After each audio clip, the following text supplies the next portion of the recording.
आत्मनिर्भरता के सपने को उड़ान देती पीएम विश्वकर्मा की टीम को शुभकामनाएं। पीएम विश्वकर्मा के लिए ये पुरस्कार प्राप्त कर रहे हैं केंद्रीय सूक्ष्म लघु और मध्यम उद्यम मंत्रालय के सचिव श्री SCL दास।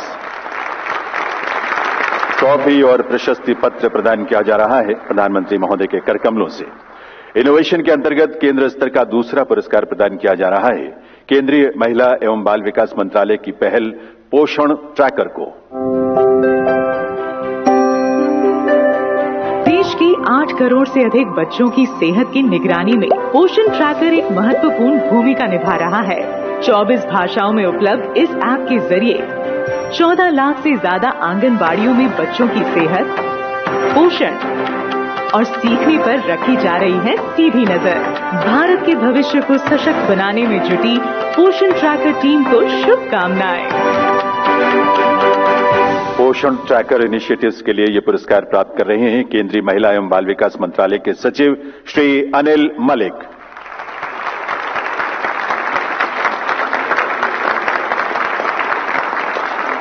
इनोवेशन की कैटेगरी में राज्य स्तरीय पुरस्कार प्रदान किया जा रहा है असम सरकार की पहल शिक्षा सेतु अहम को।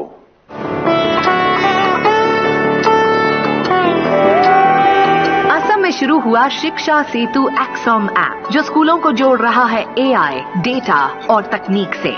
50 लाख से ज्यादा छात्र और शिक्षक अब मोबाइल से चेहरा दिखाकर अटेंडेंस लगाते हैं। इसने घटाया गलत नामांकन, रोकी अनाधिकृत छुट्टियां और बचाया 100 करोड़ रुपए से ज्यादा सरकारी खर्च। शिक्षा में बदलाव ला रही शिक्षा सेतु टीम को शुभकामनाएं। शिक्षा सेतु अहम के लिए पुरस्कार प्राप्त करेंगे असम सरकार में समग्र शिक्षा के mission director doctor Om Prakash.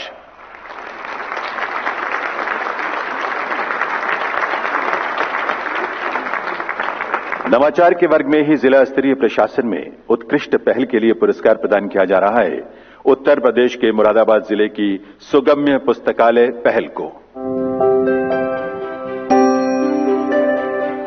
Uttar Pradesh के मुरादाबाद में शुरू हुआ सुगम्य पुस्तकालय जो दिव्यांग बच्चों को पढ़ने, सीखने और आगे बढ़ने को समान मौका देती है। यहाँ दिव्यांग बच्चों के लिए ब्रेल लिपि में किताबें, स्पीच टू टेक्स्ट, खेल वर्कशीट और फिजियोथेरेपी जैसी खास सुविधाएं हैं। दिव्यांगों को नई उम्मीद देने वाली सुगम्य पुस्तकालय की टीम को शुभकामनाएं। उत्तर प्रदेश के मुरादाबाद जिले की सुगम्य पुस्तकालय पहल के लिए ये पुरस्कार प्राप्त कर रहे हैं मुरादाबाद के जिलाधिकारी श्री अनुज सिंह।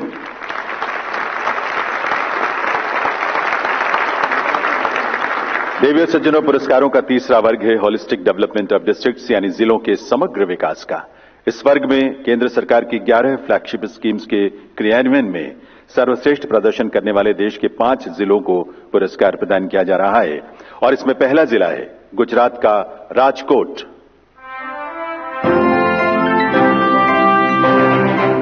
गुजरात राज्य का राजकोट जिला प्रशासन समग्र विकास की नई ऊंचाइयां छू रहा है। पीएम सूर्य घर से ऊर्जा में आत्मनिर्भरता, सक्षम आंगनबाड़ी और पोषण 2.0 से बच्चों और माताओं को बेहतर पोषण, पीएम जन आरोग्य योजना से स्वास्थ्य की सुरक्षा, पीएम आवास और किसान क्रेडिट कार्ड जैसी कई कल्याणकारी योजनाओं का लाभ 100% लाभार्थियों तक पहुंचाने के लिए टीम को शुभकामनाएं। गुजरात के राजकोट जिले की ओर से पुरस्कार प्राप्त कर रहे हैं वहां के जिला कलेक्टर श्री प्रभव जोशी।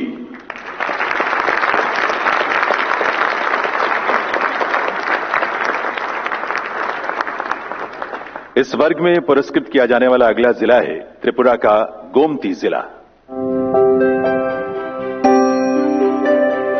त्रिपुरा राज्य का गोमती जिला प्रशासन आज समग्र विकास की राह पर तेजी से चल पड़ा है। मिशन इंद्रधनुष से बच्चों को सुरक्षा, पोषण अभियान से कुपोषण पर प्रहार, पीएम आवास से पक्की छत जैसी कई कल्याणकारी योजनाओं का लाभ 100% लाभार्थियों तक पहुंचाने के लिए टीम को शुभकामनाएं। त्रिपुरा के गोमती जिले के लिए पुरस्कार प्राप्त करेंगे वहां के कलेक्टर और डिस्ट्रिक्ट मजिस्ट्रेट श्री तरित कांति चकमा।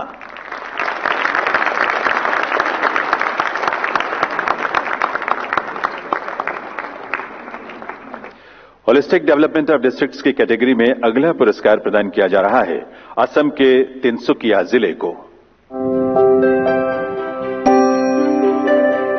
असम राज्य का तिनसुकिया जिला प्रशासन आज समग्र विकास की नई पहचान बन रहा है। हर घर जल योजना से पानी की पहुंच हो या सक्षम आंगनबाड़ी और पोषण 2.0, प्रधानमंत्री आवास योजना से गरीबों के लिए पक्की छत हो या पीएम जन आरोग्य जैसी कल्याणकारी योजनाओं का लाभ 100% लाभार्थियों तक पहुंचाने के लिए टीम को शुभकामनाएं। असम के तिनसुकिया जिले की ओर से ये पुरस्कार प्राप्त कर रहे हैं वहां के district collector Shri Swapnil Paul.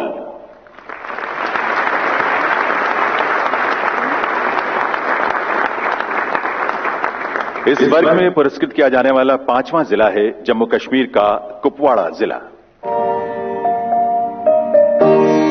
Jammu और कश्मीर राज्य का कुपवाड़ा जिला प्रशासन आज समग्र विकास की रोशनी से हो रहा है रोशन। मातृत्व को सशक्त करती पीएम मातृ वंदना योजना हो या बच्चों का सुरक्षा कवच मिशन इंद्रधनुष, पीएम जन आरोग्य योजना, पीएम स्वनिधि हो या किसान क्रेडिट कार्ड जैसी कई कल्याणकारी योजनाओं का लाभ 100% लाभार्थियों तक पहुंचाने के लिए टीम को शुभकामनाएं। जम्मू कश्मीर के कुपवाड़ा जिले की ओर से ये पुरस्कार प्राप्त कर रही हैं वहां के डिस्ट्रिक्ट कलेक्टर सुश्री आयुषी सूदन।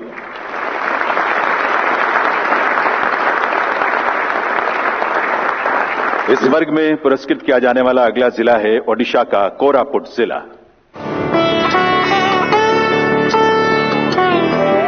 ओडिशा राज्य का कोरापुट जिला प्रशासन समग्र विकास की बन रहा मिसाल। मातृत्व को मजबूती देती मातृ वंदना योजना हो या पारंपरिक स्किल को संबल देती पीएम विश्वकर्मा, आत्मनिर्भरता को नया आयाम देती पीएम स्वनिधि हो या पीएम आवास या जन आरोग्य जैसी कई कल्याणकारी योजनाओं का लाभ 100% लाभार्थियों तक पहुंचाने के लिए टीम को शुभकामनाएं।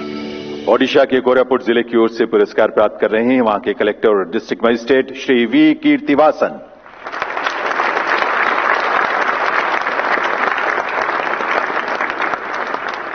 देवीय सज्जनों, वर्ष 2024 के prime ministers awards for excellence in public administration की तीसरी कैटेगरी है एस्पिरेशनल ब्लॉक्स प्रोग्राम की।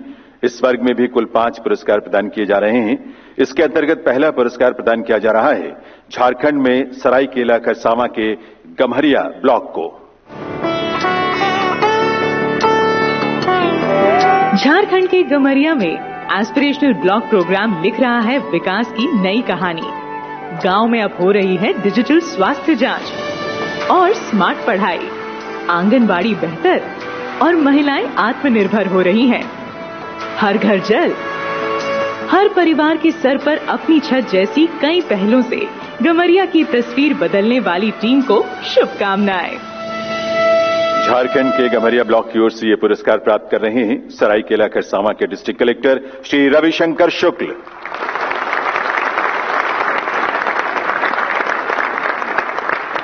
आकांक्षी ब्लॉक कार्यक्रम के वर्ग में अगला पुरस्कार प्रदान किया जा रहा है केरल में कासरगोड के पारप्पा ब्लॉक को। केरल के कासरगोड जिले का पारप्पा ब्लॉक एस्पिरेशनल ब्लॉक प्रोग्राम के तहत तरक्की की नई पहचान बन रहा है। आदिवासी समुदायों के लिए चिकित्सा शिविर, बालिकाओं को आत्मरक्षा का प्रशिक्षण, पक्के घर, पशुओं का टीकाकरण और सेल्फ हेल्प ग्रुप्स को रिवॉल्विंग फंड वितरण जैसी पहलों के माध्यम से पारप्पा के विकास की नई कहानी लिखने वाली टीम को हार्दिक शुभकामनाएं। केरल के पारप्पा ब्लॉक की ओर से ये पुरस्कार प्राप्त कर रहे हैं कासरगोड के डिस्ट्रिक्ट कलेक्टर श्री इनबसेकर के।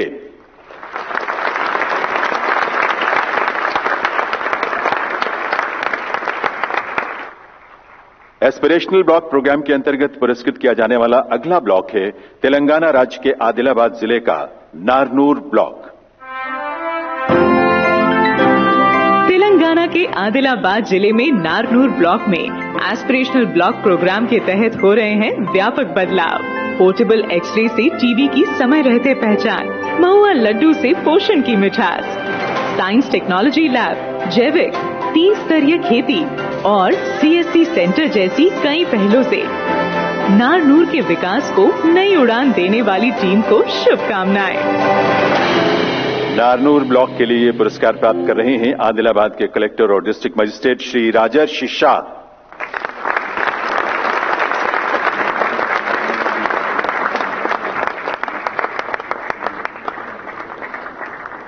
इस वर्ग में अगला पुरस्कार प्रदान किया जा रहा है त्रिपुरा में धलाई जिले के गंगानगर ब्लॉक को।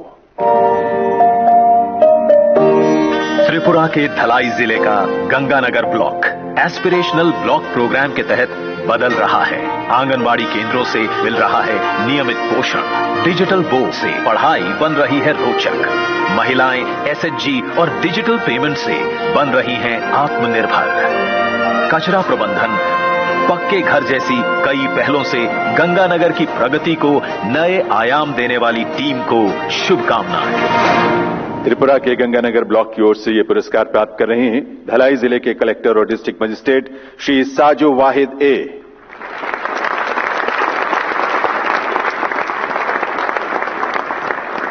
एस्पिरेशनल ब्लॉक प्रोग्राम के वर्ग में 5वां पुरस्कार प्रदान किया जा रहा है मध्य प्रदेश में जिला झाबुआ के रामा ब्लॉक को।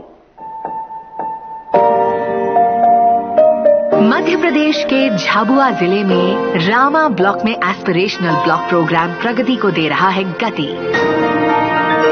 मोटी आई जैसे अभियानों से ट्राइबल क्षेत्रों में सेहत बनी प्राथमिकता।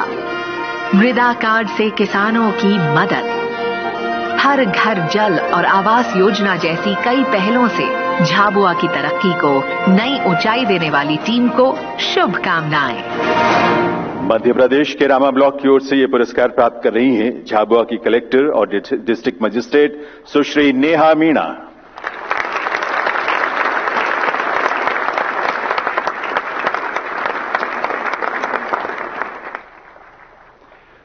बहुत बहुत बधाई आप सभी को। देवर सज्जनों, इसके साथ ही आइए आप सबके करतल ध्वनि के साथ विनम्र अनुरोध करें माननीय प्रधानमंत्री श्री नरेंद्र मोदी जी से उनके उद्बोधन के लिए, उनके मार्गदर्शन के लिए।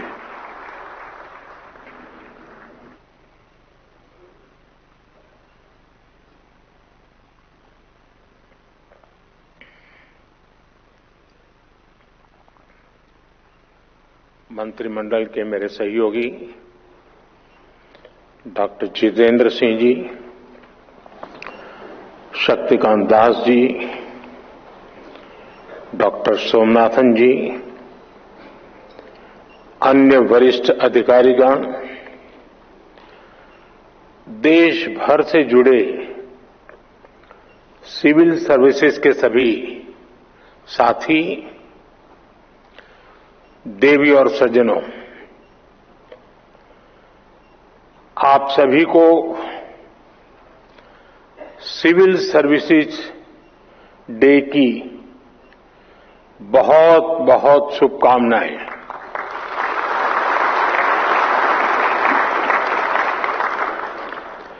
इस बार का सिविल सर्विस डे कई वजहों से बहुत विशेष है। इस साल हम अपने संविधान का 75वां वर्ष मना रहे हैं और ये सरदार वल्लभ भाई पटेल जी की 150वीं जयंती का भी साल है। 21 अप्रैल 1947 को सरदार वल्लभ भाई पटेल ने आप सभी को स्टील फ्रेम ऑफ इंडिया कहा था। उन्होंने स्वतंत्र भारत की ब्यूरोक्रेसी की नई मर्यादाएं तय की थी। एक ऐसा सिविल सर्वेंट जो राष्ट्र की सेवा को अपना सर्वोत्तम कर्तव्य माने, जो लोकतांत्रिक तरीके से प्रशासन चलाए, जो ईमानदारी से, अनुशासन से, समर्पण से भरा हुआ हो, जो देश के लक्ष्यों के लिए दिन रात काम करे। आज जब हम विकसित भारत बनाने के संकल्प के साथ आगे बढ़ रहे हैं, तो सरदार वल्लभ भाई पटेल की ये बातें और ज्यादा प्रासंगिक हो जाती हैं। मैं आज सरदार साहब के विजन को नमन करता हूं और उनको भावभीनी श्रद्धांजलि भी देता हूं। साथियों, कुछ समय पहले मैंने लाल किले से कहा था कि आज के भारत को आने वाले 1000 साल की नींव को मजबूत करना है। एक हिसाब से देखें तो 1000 साल की सहस्त्राब्दी में पहले 25 साल बीत गए हैं। ये नई शताब्दी का 25वां साल है और नए मिलेनियम यानी नई सहस्त्राब्दी का भी 25वां साल है। हम आज जिन नीतियों पर काम कर रहे हैं, जो निर्णय ले रहे हैं, वो 1000 साल का भविष्य तय करने वाले हैं। हमारे शास्त्रों में कहा गया है, यथा ही एकेन चक्रेण नरथस्य गति ही भवेत् एवं पुरुष कौर्ण बिना दैवम न सिद्ध्यति। यानी जैसे एक चक्र से रथ नहीं चल सकता है, उसी प्रकार बिना मेहनत के सिर्फ भाग्य के भरोसे सफलता नहीं मिलती। विकसित भारत के हमारे लक्ष्य की प्राप्ति के लिए भी विकास रथ के हर चक्र को मिलकर चलना है। दृढ़ प्रतिज्ञ होकर हर दिन, हर क्षण इस लक्ष्य के लिए काम करना है। लक्ष्य को प्राप्त करने के लिए जीना है, जिंदगी खपानी है। साथियों, आज हम पूरी दुनिया को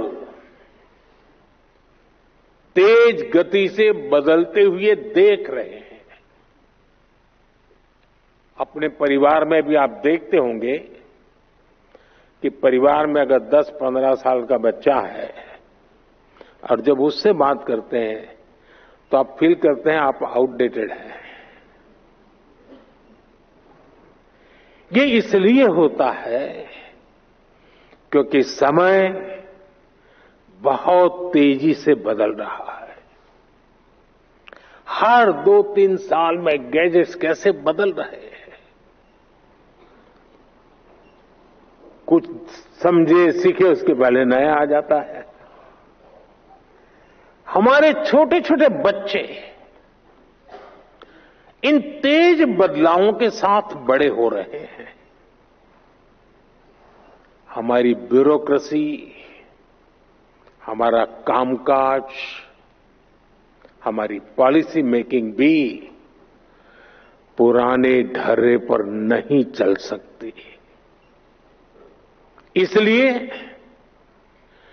2014 के बाद से देश में व्यवस्था परिवर्तन का एक बहुत बड़ा महायज्ञ शुरू हुआ है। हम इस तेज स्पीड के साथ खुद को तेजी से ढाल रहे हैं। आज भारत की एस्पिरेशनल सोसाइटी, भारत के युवा भारत के किसान, भारत की महिलाएं, उनके सपनों की उड़ान आज जिस ऊंचाई पर है वो वाकई अभूतपूर्व है। इन अभूतपूर्व आकांक्षाओं की पूर्ति के लिए अभूतपूर्व गति भी आवश्यक है। आने वाले वर्षों में भारत कितने ही बड़े बड़े पड़ावों से गुजरेगा। एनर्जी सिक्योरिटी से जुड़े लक्ष्य, क्लीन एनर्जी से जुड़े लक्ष्य, स्पोर्ट्स से लेकर के स्पेस को लेकर, यानी ऐसे अनेक नए लक्ष्य हर सेक्टर में देश का परचम और नई ऊंचाइयों पर लहराना है।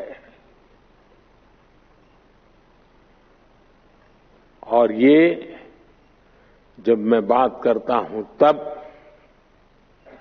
और देश जब सोचता है तब, हर किसी की नजर आप पर है, भरोसा आप पर है, बहुत बड़ा दायित्व आप सब मेरे साथियों पर है। आपको जल्द से जल्द भारत को दुनिया की तीसरी सबसे बड़ी इकोनॉमी भी बनाना है। इस काम में विलंब न हो, ये हम सभी को सुनिश्चित करना है। साथियों, मुझे खुशी है कि इस बार सिविल सर्विसेज डे के theme holistic development of India रखी गई है। ये सिर्फ एक थीम नहीं है, ये हमारा कमिटमेंट है। देश की जनता से हमारा वादा है। होलिस्टिक डेवलपमेंट ऑफ इंडिया यानी no village left behind, no family left behind, no citizen left behind. असल प्रगति का मतलब छोटे बदलाव नहीं, बल्कि फुल स्केल इंपैक्ट होता है। हर घर में क्लीन वाटर, हर बच्चे को क्वालिटी एजुकेशन, हर एंटरप्रेन्योर को फाइनेंशियल एक्सेस और हर गांव को डिजिटल इकोनॉमी का लाभ। ऐसी ही बातें हैं जो होलिस्टिक डेवलपमेंट, मैं मानता हूं, क्वालिटी इन गवर्नेंस सिर्फ स्कीम्स लॉन्च करने से नहीं आती, बल्कि क्वालिटी इन गवर्नेंस इससे तय होती है कि वो स्कीम कितनी गहराई तक जनता के बीच पहुंची और उसका कितना रियल इंपैक्ट हुआ। आज राजकोट हो, गोमती हो, तिनसुकिया हो, कोरापुट हो, ऐसे कितने ही जिलों में हम यही इंपैक्ट देख रहे हैं। स्कूल में अटेंडेंस बढ़ाने से लेकर सोलर पावर तक अनेक जिलों ने बहुत अच्छा काम किया और जो तय किया वो पूरा करके दिखाया, और उसमें से कई जिलों को आज पुरस्कार दिया गया है। मैं इन सभी जिलों और योजनाओं से जुड़े साथियों को भी आज विशेष बधाई देता हूं।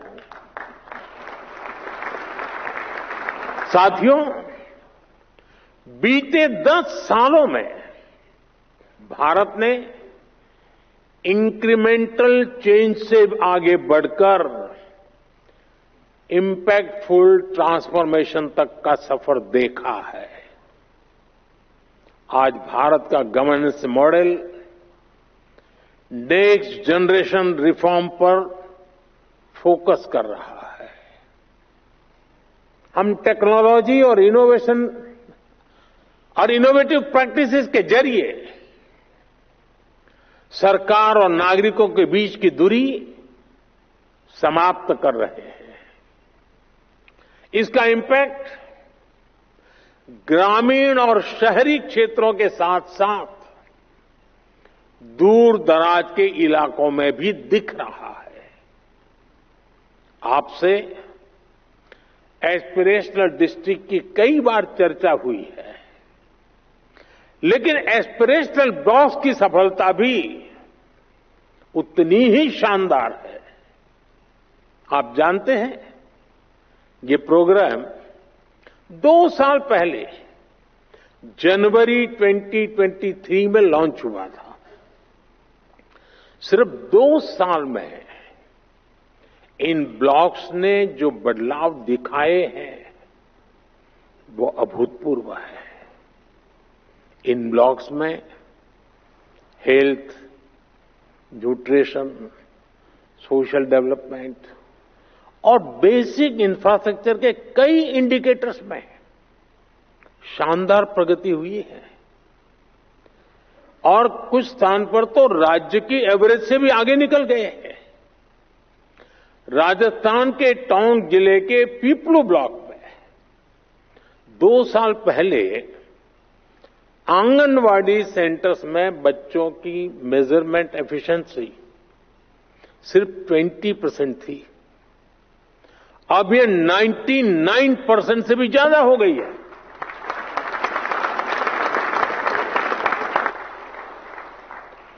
बिहार के भागलपुर में जगदीशपुर ब्लॉक है। वहां पहली तिमाही में ही गर्भवती महिलाओं का रजिस्ट्रेशन पहले सिर्फ 25% था, अब ये बढ़कर 90% से ज्यादा हो गया है। जम्मू कश्मीर के मारवाह ब्लॉक में इंस्टीट्यूशनल डिलीवरी की पहले 30% थी, जो बढ़कर के 100% हो चुकी हैं। झारखंड के गुरडी ब्लॉक में नल से जल का कनेक्शन 18% से बढ़कर के 100% हो गया है।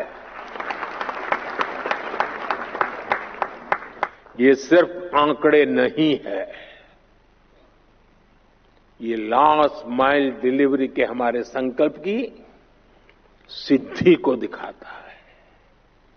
ये दिखाते हैं कि सही इंटेंट, सही प्लानिंग और सही एजुकेशन से दूर दराज के हिस्सों में भी इच्छित परिवर्तन संभव है। साथियों, पिछले 10 सालों में भारत ने कई ट्रांसफॉर्मेटिव बदलाव करके दिखाए हैं, उपलब्धियों की नई ऊंचाई को छुआ है। भारत आज सिर्फ ग्रोथ की वजह से नहीं जाना जा रहा, बल्कि गवर्नेंस,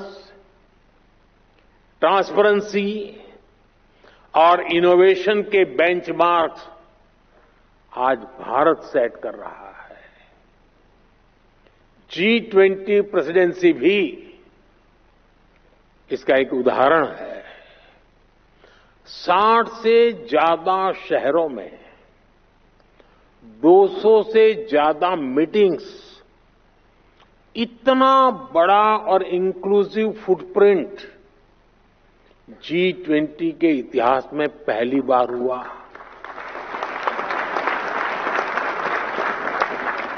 और यही तो होलिस्टिक अप्रोच है। जन भागीदारी की अप्रोच ने G20 को एक जन आंदोलन बना दिया। स्कूल में 8वीं कक्षा का बच्चा भी चर्चा करता था G20 हो रही है, और दुनिया ने भी माना India is not just participating, it is leading. साथियों, आजकल हम गवर्नमेंट एफिशिएंसी की भी बहुत चर्चा सुनते हैं, लेकिन भारत इसमें भी दुनिया के दूसरे देशों से 10-11 साल आगे हैं। पिछले 11 वर्षों में हमने डिले सिस्टम को खत्म करने की कोशिश की है। हम नए प्रोसेसेस बना रहे हैं। हम टेक्नोलॉजी के माध्यम से टर्न अराउंड टाइम को घटा रहे हैं। ईज ऑफ बिजनेस को बढ़ावा देने के लिए हमने 40,000 से ज्यादा कंप्लायंसेस को खत्म किया है।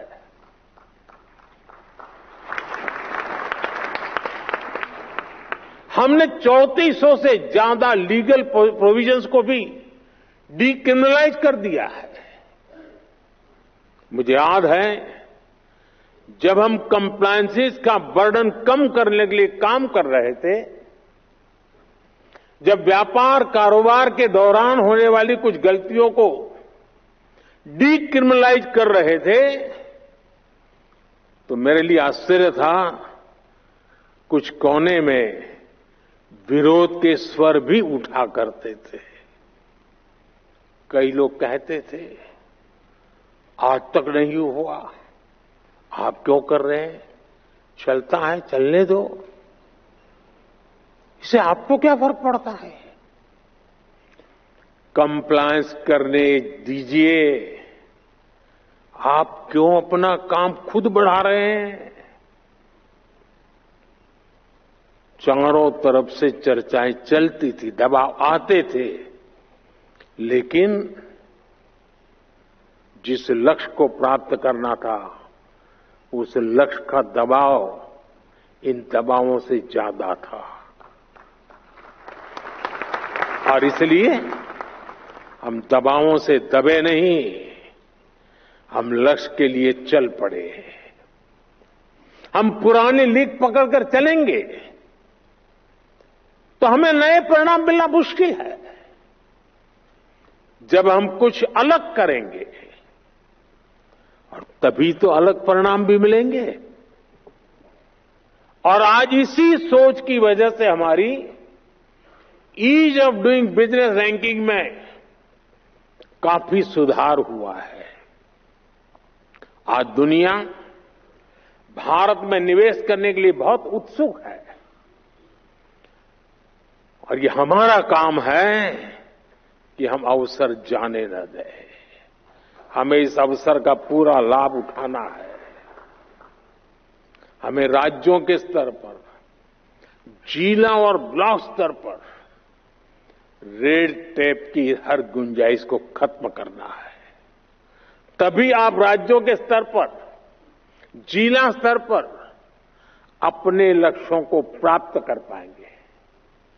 साथियों, पिछले 10-11 साल की देश की जो सफलताएं रही है, उन्होंने विकसित भारत की नींव को बहुत मजबूत किया है।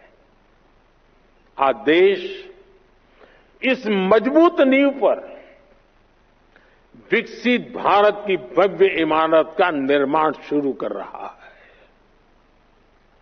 लेकिन निर्माण की इस प्रक्रिया में हमारे सामने चुनौतियां कम नहीं है।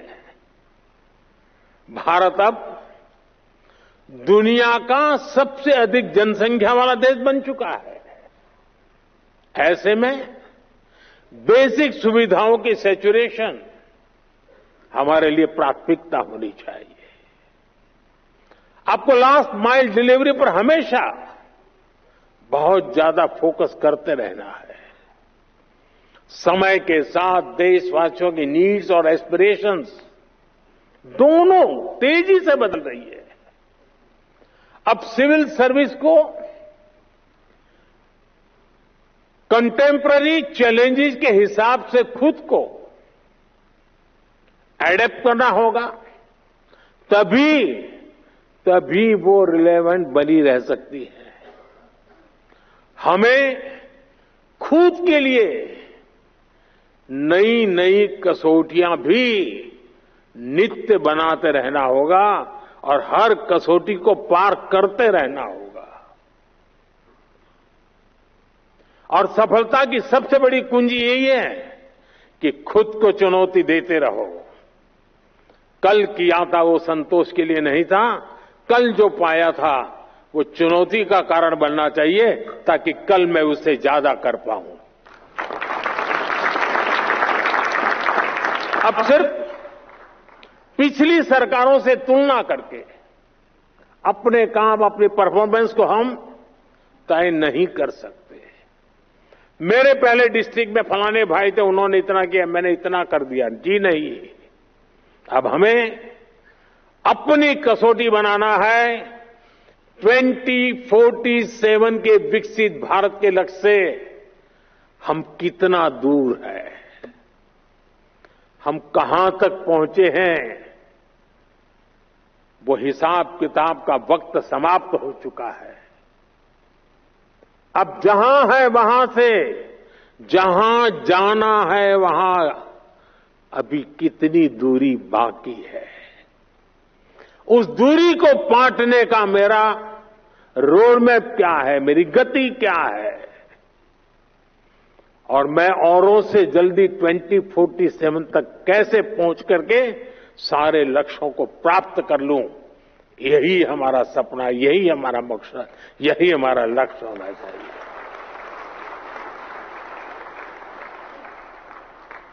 हमें हर सेक्टर में देखना होगा कि जो लक्ष्य हमने तय किए हैं, क्या उनको पाने के लिए हमारी वर्तमान स्पीड काफी है? अगर नहीं है तो हमें उसे बढ़ाना है। हमें याद रखना है, आज जो टेक्नोलॉजी हमारे पास है वो पहले नहीं थी। हमें टेक्नोलॉजी की ताकत के साथ आगे बढ़ना है। 10 साल में हमने 4 करोड़ गरीबों के लिए पक्के घर बनाए, लेकिन अभी 3 करोड़ नए घर बनाने का लक्ष्य हमारे सामने है। हमने 5-6 सालों में 12 करोड़ से ज्यादा ग्रामीण घरों को नल कनेक्शन से जोड़ा है। अब हमें जल्द से जल्द गांव के हर घर को नल कनेक्शन से जोड़ना है। 10 साल में हमने गरीबों के लिए 11 करोड़ से ज्यादा शौचालय बनाए। अब हमें वेस्ट मैनेजमेंट से जुड़े नए लक्ष्यों को जल्द से जल्द प्राप्त करना है।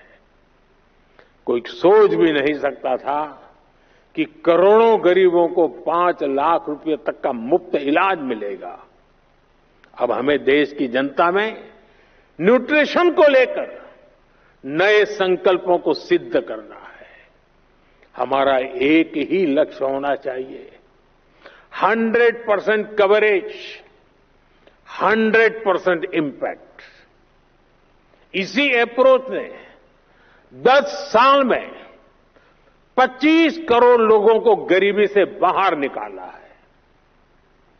यही अप्रोच भारत को गरीबी से पूरी तरह मुक्त करेगा। साथियों, एक दौर ऐसा था जब ब्यूरोक्रेसी का रोल एक रेगुलेटर का होता था, जो इंडस्ट्रियलाइजेशन और एंटरप्रेन्योरशिप की स्पीड को कंट्रोल करती थी। इस सोच से भी देश बहुत आगे निकल चुका है। आज हम ऐसा एनवायरनमेंट क्रिएट कर रहे हैं जो सिटीजन में एंटरप्राइज को प्रमोट करे और उन्हें हर बैरियर को क्रॉस करने में मदद दे। इसलिए सिविल सर्विस को एनेबलर बनाना होगा। सिर्फ रूल बुक के कीपर के रूप में ही नहीं, बल्कि ग्रोथ के फैसिलिटेटर के रूप में अपना विस्तार करना होगा। मैं आपको एमएसएमई सेक्टर का उदाहरण दूंगा। आप जानते हैं, देश ने मिशन मैन्युफैक्चरिंग शुरू किया है। इसकी सफलता का बहुत बड़ा आधार हमारा एमएसएमई सेक्टर है। आज दुनिया में हो रहे बदलावों के बीच हमारे एमएसएमईज, स्टार्टअप्स और युवा उद्यमियों के पास एक अभूतपूर्व ऐतिहासिक अवसर है। ऐसे में ये जरूरी है कि हम ग्लोबल सप्लाई चेन में अधिक कॉम्पिटिटिव बने। हमें ये भी याद रखना है कि एमएसएमईज का कंपटीशन सिर्फ छोटे एंटरप्रेन्योर से नहीं है, इनकी प्रतिस्पर्धा पूरी दुनिया से है। अगर एक छोटे से देश में किसी इंडस्ट्री के पास हमसे बेहतर ईज ऑफ कॉम्प्लायंसेस है, तो वो हमारे देश के स्टार्टअप का ज्यादा मजबूती से मुकाबला करेगा। इसलिए हमें ये निरंतर देखना होगा कि ग्लोबल बेस्ट प्रैक्टिसेस में हम कहां स्टैंड कर रहे हैं। भारत के इंडस्ट्री का लक्ष्य अगर ग्लोबली बेस्ट प्रोडक्ट बनाने का है, तो भारत की ब्यूरोक्रेसी का लक्ष्य दुनिया में सबसे best ease of compliances environment देने का होना चाहिए।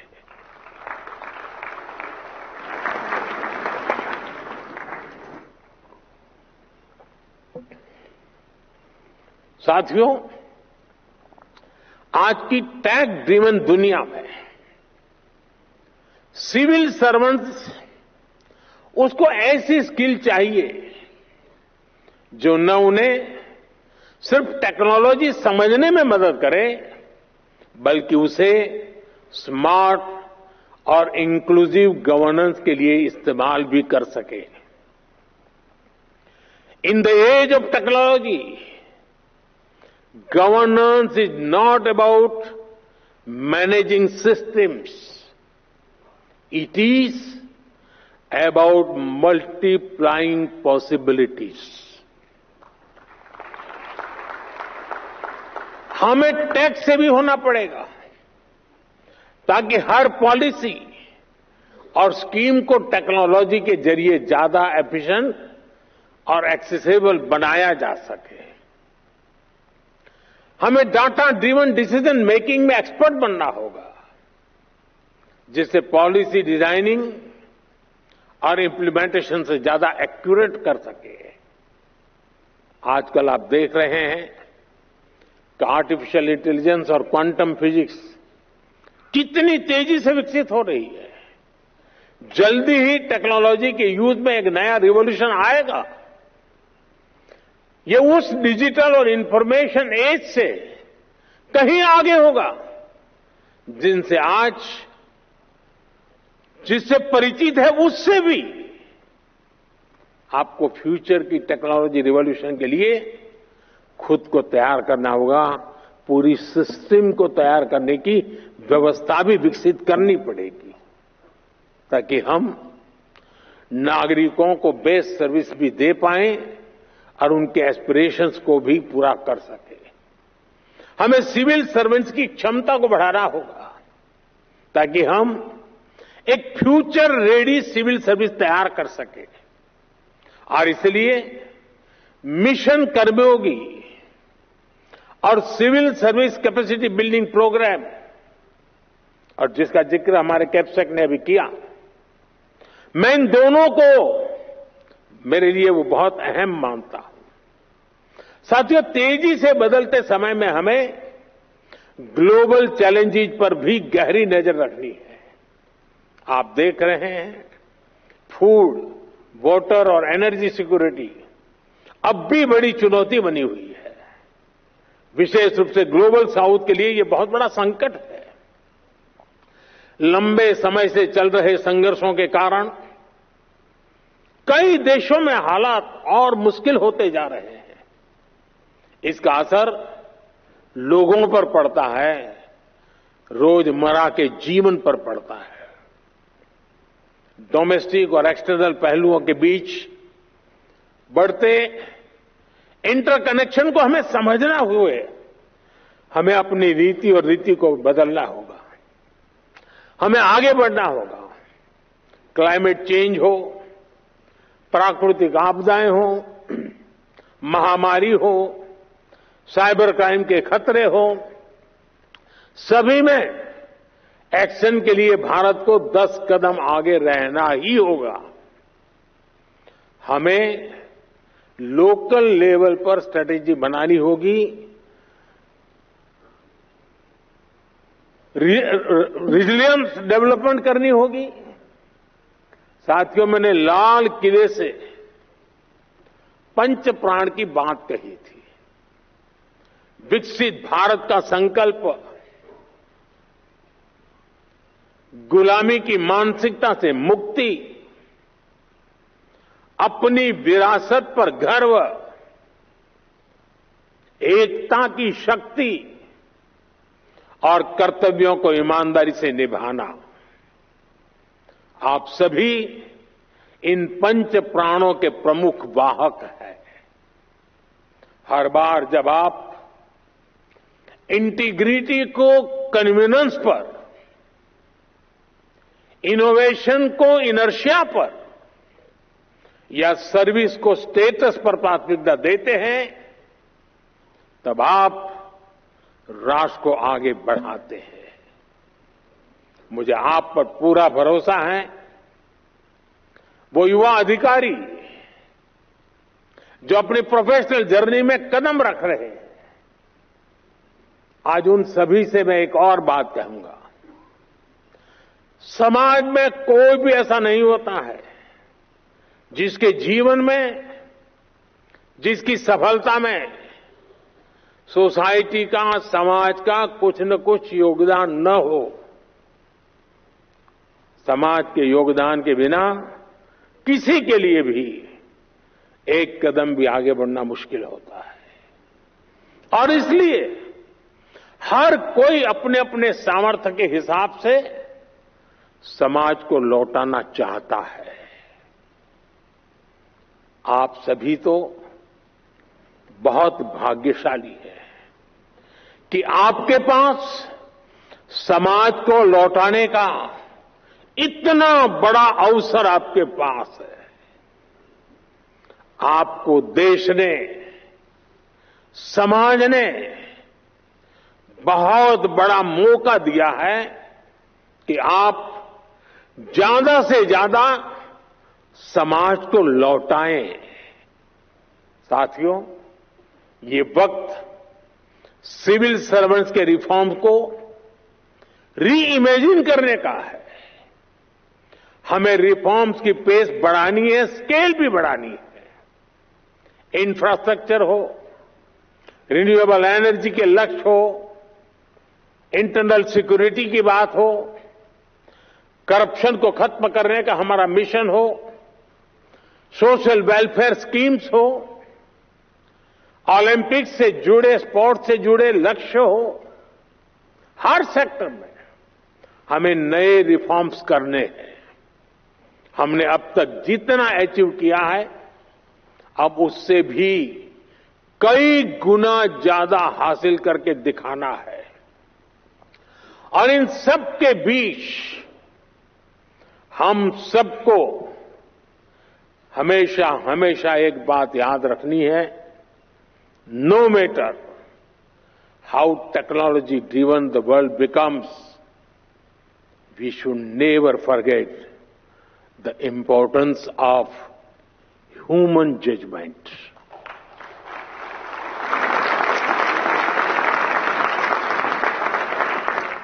संवेदनशील रहिए,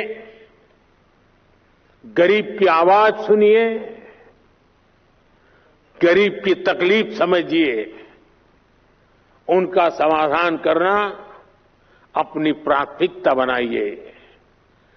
जैसे अतिथि देवो भव होता है, वैसे ही नागरिक देवो भव इस मंत्र को लेकर के हमें चलना है। आपको सिर्फ भारत के सिविल सर्वेंट्स के रूप में ही नहीं, विकसित भारत के शिल्पकार के रूप में अपने दायित्व के लिए तैयार करना है। वो एक वक्त था, आप सिविल सर्वेंट बने, सिविल सर्वेंट के रूप में आगे बढ़े और आज भी सिविल सर्वेंट के रूप में सेवा कर रहे हैं। लेकिन अब वक्त बदल चुका है साथियों। मैं जिस रूप में आने वाले भारत को देख रहा हूं, जिन सपनों को मैं हिंदुस्तान के 140 करोड़ देशवासियों की आंखों में देख रहा हूं, और इसलिए मैं अब कह रहा हूं कि आप सिर्फ सिविल सर्वेंट नहीं हैं, आप नए भारत के शिल्पकार हैं।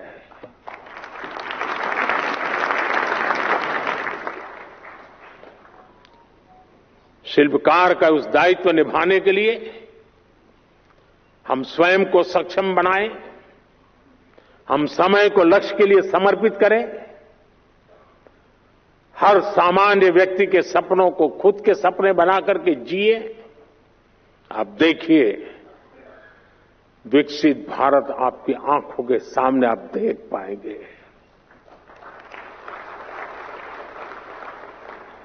मैं आज ये लेक्चर कर रहा हूं तब मेरी नजर एक छोटी सी गुड़िया पर गई, वहां बैठी है। हो सकता है वो 2047 में शायद यहां कहीं बैठी होगी। ये सपने हमारे होने चाहिए, विकसित भारत का यही हमारा लक्ष्य होना चाहिए। बहुत बहुत शुभकामनाएं, बहुत बहुत धन्यवाद। प्रिय सज्जनों, आइए हम अपने अपने स्थान पर खड़े होकर हृदय से आभार व्यक्त करें माननीय प्रधानमंत्री श्री नरेंद्र मोदी जी का, उनके प्रेरक संबोधन के लिए, उनके मार्गदर्शन के लिए। महोदय, आपका चिंतन, आपके विचार और आपकी वाणी का ओज विकसित भारत के प्रति हमारे संकल्पों को और मजबूती प्रदान करते हैं, हमारी प्रतिबद्धता को नए आसमान देते हैं, हमारी सोच को नई उड़ान देते हैं।